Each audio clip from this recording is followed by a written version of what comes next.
Hello मेरे प्यारे बच्चों,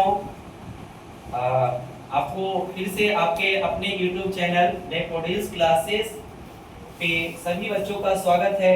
और फिर से आज हम लेकर आए हैं आप सभी के लिए क्लास 9 का दूसरा एक क्लास है जिसका नाम है क्या, पदार्थों का वर्गीकरण। तो मेरे प्यारे बच्चों, आप लोग देख रहे हैं तो थोड़ा सा सावधानी से देखिएगा, इसको समझिएगा। और जो पिछला वीडियो नहीं देखे हैं वो जा करके पिछला वीडियो भी देख लीजिएगा ताकि आपको ये चैप्टर आसानी से समझ में आए। तो चलिए देर करते हुए नहीं हम लोग शुरू करते हैं। और हो सके तो आप लोग कलम भी रखिएगा, पास में कॉपी भी रखिएगा, चीजें जो महत्वपूर्ण रहेगा उसको नोट भी कर लीजिएगा। ओके, तो चलिए देखते हैं। जैसा कि आपको पिछले क्लास में हम बताए थे बाबू, क्या धातु है ना, धातु, अधातु और उपधातु, और ये तीनों किसका भाग है जी? तत्व का। किसका? तत्व का। तो तत्व को कितने कैटेगरी में बांटा गया है? 3 कैटेगरी में। बाबू पहला क्या है? धातु। दूसरा क्या है बाबू? धातु। और तीसरा क्या है? उपधातु। यहाँ पे देखिए मिलेगा उपधातु। तो ये पिछले क्लास में भी आपको बेहतरीन तरीके से समझाए थे, लेकिन सोच रहे हैं कि थोड़ा सा रिवाइज हो जाए, तो एक बार फिर से ये लिखे आप इसलिए कि लिख के समझा रहे हैं कि समय आपका बचेगा और चीजें ज्यादा समझ में आएगा। ठीक है, तो पदार्थों के वर्गीकरण में हम लोग देख रहे हैं सबसे पहले तत्व का जो है यानी एलिमेंट का जो है पहला पार्ट है धातु। और धातु वैसा तत्व है ना जिससे होकर इलेक्ट्रॉन आवेशों का प्रवाह होता है। कहने का मतलब हुआ इलेक्ट्रॉन प्रवाह जिससे होकर करंट आएगा और जाएगा। आवेश का मतलब वही होता है, समझ गए? जैसे आप हाथ को रगड़ते हैं, अचानक सटाते हैं कहीं पे बॉडी में, तो गर्म होता है कि नहीं होता? तो उष्मा का भी ये सूचकांक है। तो उसी तरह से यहाँ पे बाबू धातु जो होता है इलेक्ट्रॉन का प्रवाह करता है, समझ गए? और फिर हम लोग देख रहे हैं धातु के गुण। तो धातु के एक गुण नहीं ना, धातु के एक से अधिक गुण है। तो बताइए मेरे प्यारे बच्चों, पहला गुण क्या है? धातु उष्मा एवं विद्युत का सुचालक है। क्या है जी? सुचालक। कहने का मतलब हुआ कि धातु से उष्मा जाएगा भी आएगा भी, और विद्युत भी करंट उसमें दौड़ेगा, यानी जाएगा और आएगा भी, है ना? धातु का दूसरा गुण क्या है बाबू? धातु में एक विशेष प्रकार की चमक पाई जाती है। जैसे आप ले लीजिए ना, सोना को ले लीजिए, सोना में चमक है कि नहीं है? चांदी में चमक है कि नहीं है? तांबा में चमक है कि नहीं है? लोहा में चमक है कि नहीं है? सब में चमक है। लगभग सभी धातु में अपना एक चमक होता है, और उसी चमक को क्या कहते हैं? धातुई चमक। धातु में जो चमक होता है उसे क्या कहते हैं? धातुई चमक। चलिए तीसरा गुण देख लेते हैं। ठोस अवस्था में ये आघात वर्धनीय एवं तन्य होती है। देखिए ना, कुछ बच्चे जो आज क्लास में देख रहे नए हैं वो समझ नहीं रहे होंगे कि आघात वर्धनीय का मतलब क्या होता है और तन्य का मतलब क्या होता है। तो मैं जो है ना समझाते चलो। आघात वर्धनीय का आघात मतलब चोट पहुंचाना। जैसे हथौड़ा से लेकर के अगर कोई भी धातु, जैसे मान लेते हैं लोहा पे अगर चोट पहुंचाएंगे तो वो टूटेगा नहीं, लोहा वो क्या होगा? वो आघात वर्धनीय हुआ। तन्य का मतलब हुआ कि उसको तार बनाना। क्या बनाना? तो कोई भी धातु से तार बना सकते हैं। और सबसे अधिक अगर कोई तन्य है दुनिया में धातु तो वह कौन? सोना। 1 ग्राम शुद्ध सोना से हम 2 किलोमीटर लंबा तार खींच सकते हैं। चलिए बाबू, चौथा गुण क्या है? लगभग सभी धातुएं कमरे के ताप पर ठोस होती है। जी हाँ, सब कमरा के ताप पर क्या होता है? एक वो सिर्फ छोड़ के, उसका नाम हम अपवाद में लिख दिए हैं। अपवाद मतलब हुआ एक्सेप्शन। अभी जब बड़ी सभी विद्यार्थी बैठे हुए हैं, सब शाकाहारी हैं, एक उसमें मांसाहारी आ जाए तो कहिएगा ना एकदम वो अपवाद है। नहीं, क्यों? वो अलग है, उनके लिए खाना का व्यवस्था अलग से करना पड़ेगा। समझ रहे बात को? तो वही बात है, पारा एक ऐसा धातु है नुनू जो कि कमरे के ताप पर, कमरा मतलब एक 18 से 20 डिग्री टेम्परेचर होता है कमरा का, उस पर अगर पारा को रखेगा तो पिघलल रहेगा। क्या रहेगा? पिघलल रहेगा। पारा का परमाणु संख्या 80 होता है, संकेत क्या होता है? He होता है। ठीक है, पांचवा गुण कौन सा गुण नो? पांचवा गुण। अरे कौन सा गुण? पांचवा गुण। अरे बोलिए ना नो, समझ में आ रहा है जी? चलिए बहुत अच्छा। अभी आप लोग को भी समझ में आ रहा है जो वीडियो देख रहे हैं, तो प्लीज शेयर कीजिएगा। आपके सपोर्ट से ही है ना हम ऐसे ऐसे वीडियो बनाने के लिए उत्साहित होते हैं। तो चलिए ठीक है, अगला गुण हम लोग देखते हैं, पांचवा रणनो, सबसे अधिक विद्युत का सुचालक कौन होता है? चांदी। हालांकि ये गुण भी नहीं है, हम कह सकते हैं ये तो एक नोट कह सकते हैं, ये नोट है ना। इसको याद रखने वाले कि सबसे ज्यादा अगर करंट किसी में दौड़ता है तो कौन सा धातु में? चांदी में। फिर सोना है, फिर तांबा है, फिर एल्युमिनियम। समझ गए? बाकी चांदी का रहस्य तो बताइए किए थे पिछला वीडियो में, आप लोगों को तो पता ही है ना। अच्छा, ये सब सोडियम, पोटेशियम, कॉपर, एल्युमिनियम, ये सब क्या है नो? धातु का उदाहरण है। और देखिए 118 तत्व में सबसे ज्यादा अगर संख्या तो किसकी? धातु की। चलिए देर ना करते और हम लोग कहां बढ़ जाते हैं? धातु की। किस ओर बढ़ते हैं? धातु की ओर, है ना। समझ में आ रहा है ना हुआ जी? चलिए हम देखिए बाबू, आप लोग को एक बात बताते हैं, है ना, कि थोड़ा सा बीच में, सपने उनके नहीं पूरे होते जिनके बाप बड़े होते हैं, सपने उनके पूरे होते हैं जो अपने जिद पे अड़े होते हैं, जो अपने जिद पे अड़े होते हैं।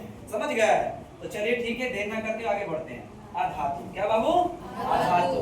अधातु वैसा तत्व जिसमें धातु का गुण नहीं पाया जाता। कितना सरल है ना इसका परिभाषा। जो जिसमें धातु का गुण नहीं, वो क्या है?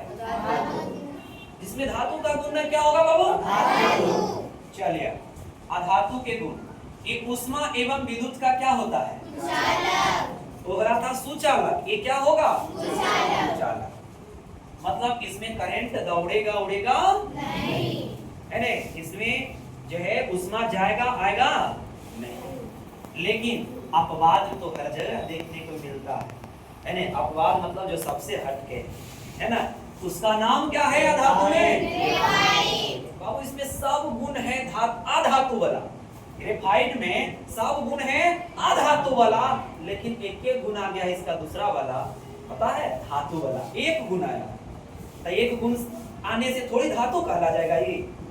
लेकिन नोट तो हमें याद रखना है, हो सकता है ये सवाल पूछ ले। कैसे सवाल पूछेगा?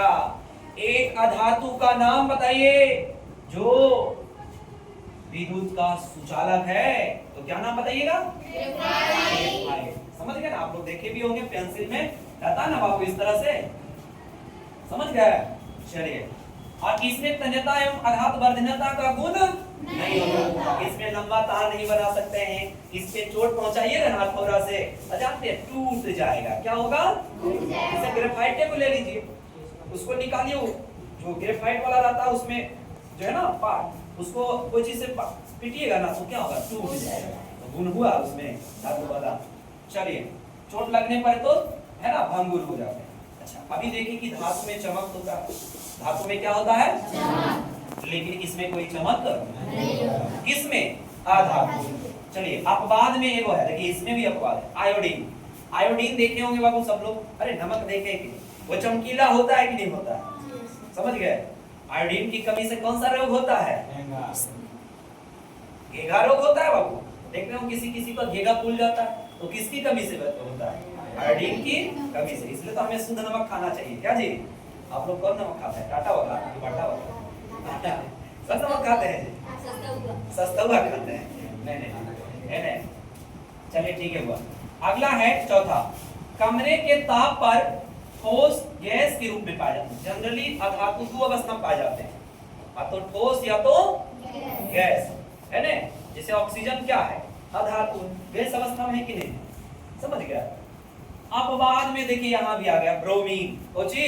ब्रोमीन। वहां धातु में था पारा और अधातु में ब्रोमीन। ये कमरे के ताप पर क्या रहता है? द्रवावस्था में रहता है। अब बाकी उदाहरण है बाबू, नोट कर लीजिएगा। अधातु का उदाहरण सल्फर है, आयोडीन है, ऑक्सीजन है, ऐसा बहुत सारे है ना अधातु है। चलिए, अब हम लोग क्या देख रहे हैं? उप धातु, मेटालॉइड्स। तनुनु बाबू मेरे, धड़कन मेरे, जो धातु और अधातु दोनों के बीच में इसका गुण पाया जाता है। मतलब ना हम इसको पूरा धातु कह सकते हैं, ना इसको हम अधातु कह सकते हैं। तो ये क्या कहलाएगा? उपधातु। जैसे उपधातु लगभग 7 होते हैं। कितने बाबू? 7। उसमें देखिए कुछ का नाम बता दिए, सिलिकॉन, जर्मेनियम, है नहीं, आर्सेनिक, एंटीमनी, सूर्य प्लेट जो होता है वहां पे किसका प्रयोग किया जाता है? सिलिकॉन। क्लियर कट है ना? चलिए यहां तक कोई दिक्कत? अब हम यहां से बढ़ जाते हैं यौगिक, है ना, जो कि शुद्ध पदार्थ का कौन सा ये पार्ट है? तत्व का कौन सा पार्ट है ये? दूसरा। पहला क्या था तत्व का? धातु। अरे पदार्थ का पहला भाग क्या देखे थे? और दूसरा यौगिक, और तीसरा एकदम खिचड़ी कर दी है ना, बढ़िया से खिचड़ी करने आता है आप लोग को। ये बताइए पदार्थ के कितने भाग? एक शुद्ध और अशुद्ध पदार्थ के कितने भाग? दो भाग के तीन भाग? तत्व, यौगिक और मिश्रण। ये देखिए शुद्ध पदार्थ में तत्व और यौगिक आता है ना, और मिश्रण में आपका क्या जाता है? समान मिश्रण और विसमान। तो हम लोग यौगिक देखने वाले हैं। क्या देखने वाले हो? यौगिक। चलिए क्या देखने वाले हैं? यौगिक। तो देखिए यहाँ से ध्यान से समझना है, ये पिछले वाले वीडियो में देखें। अब यौगिक वह शुद्ध पदार्थ है जो दो या अधिक तत्वों के भार के हिसाब से एक निश्चित अनुपात में बनते हैं। ऐसा भारी भारी शब्द लिखा हुआ है, ठीक है, आपको समझाने के लिए बताते हैं।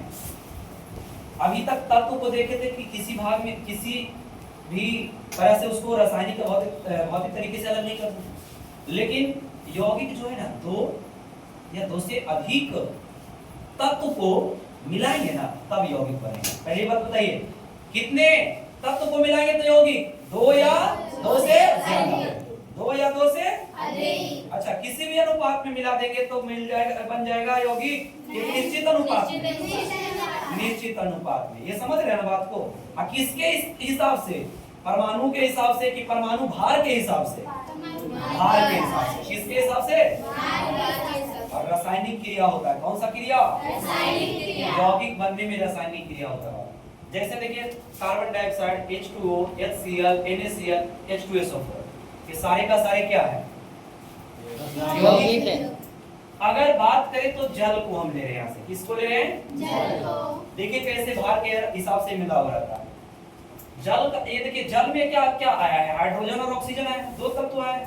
अगर हाइड्रोजन के परमाणु की संख्या की बात करें तो एक होता है, लेकिन भार लगभग सब तत्व का दुगना के आसपास होता है। तो हाइड्रोजन का एक, तो इसका भार कितना हो गया? 2। और ऑक्सीजन का परमाणु संख्या कितना? 8, तो उसका परमाणु भार कितना? 16। अभी जानते हैं अनुपात में, निश्चित अनुपात में मिलता है, जैसे 8 यहाँ से 2 और अनुपात 16, तो 2 और अनुपात में कटता है तो 2T16 यानी 1 अनुपात 8। 1 अनुपात 8 में मिलाएंगे तब जाकर के जल बनेगा, अन्यथा। अब उसी तरह से ये देख रहे हैं NaCl, H2SO4 सब का सब एक निश्चित अनुपात में मिला हुआ है। समझ में आया? कोई दिक्कत? अब इसके आगे हम क्या देखे थे बाबू? गुण। क्या देखे थे? जरा से इसको हम बाबू क्या करते हैं? मिटा देते हैं, ठीक है ना? चलिए अब क्या देखे थे हम लोग? यौगिक के गुण। क्या देखे थे? यौगिक के गुण। इधर भी मिटा लेते हैं, एक मिनट।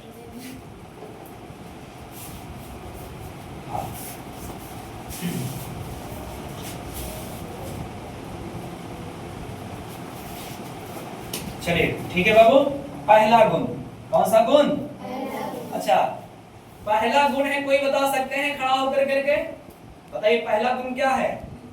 कोई बच्चे बताइए। चलिए बैठे बैठे ही बताइए, बैठे बैठे बताइए क्या है पहला गुण जी? यौगिक को, हाँ सुन लीजिए बुआ, जैसे हम मान लेते हैं पहला है अवयवी तत्व से अलग नहीं कर सकते हैं। क्या? अवयवी तत्व से अलग नहीं कर सकते, सॉरी अलग नहीं कर सकते, नहीं कर सकते बाबू, ठीक है। जैसे हम मान लेते हैं कार्बन डाइऑक्साइड ले लीजिए, ठीक है। अब कार्बन डाइऑक्साइड जब कार्बन और ऑक्सीजन मिलके बन गया है, अब फिर सोचेंगे कि कार्बन इससे अलग कर ले और ऑक्सीजन अलग कर ले, तो ऐसा हो सकता है जी ना। इसी को हम कर दिए कि किसी भी भौतिक या रासायनिक विधि से हम उसके अवयवी तत्व को, अवयव मतलब समझते हैं जो चीज से मिलके बना हुआ है, उसको हम अलग नहीं कर सकते। कर सकते हैं? बताइए जल से हम हाइड्रोजन और ऑक्सीजन को अलग कर सकते हैं? जल का सूत्र क्या होता है? H2O। हाइड्रोजन और ऑक्सीजन को अलग कर सकते हैं जी? कोई विधि से नहीं कर सकते। पहला गुण समझ में आया। दूसरा गुण चलिए बाबू क्या होता है? हाँ बिल्कुल अच्छा बोले, बहुत अच्छा। देखिए देखिए, तत्व और इससे बने यौगिक का गुण अलग होता है। शॉर्ट में लिखे बाबू, अलग होता है। कहे के मतलब ये हुआ जैसे अकेला जो था हाइड्रोजन, अकेला था ऑक्सीजन, तो इसका अपना अपना गुण था, लेकिन ये दोनों मिल करके 1:8 में ना, अभी समझाया तो क्या बन जाता है? H2O। तो हम सोचेंगे कि हाइड्रोजन का गुण जो होगा वो जल का गुण होगा, ऐसा हो सकता है? ऑक्सीजन का जो गुण होगा वो जल का गुण होगा, ऐसा हो सकता है? माने गुणे अलग हो जाता है। समझ गए? तो दूसरा पॉइंट समझ में आया? यौगिक के दूसरा गुण समझ में आया? अब देख रहे हैं यौगिक का कौन सा गुण देखेंगे? चलिए क्या है तीसरा गुण बताइए? यौगिक के बनने में ऊष्मा या प्रकाश के रूप में ऊर्जा का या तो अवशोषण जी हाँ, जरा सा सुन लीजिए बाबू।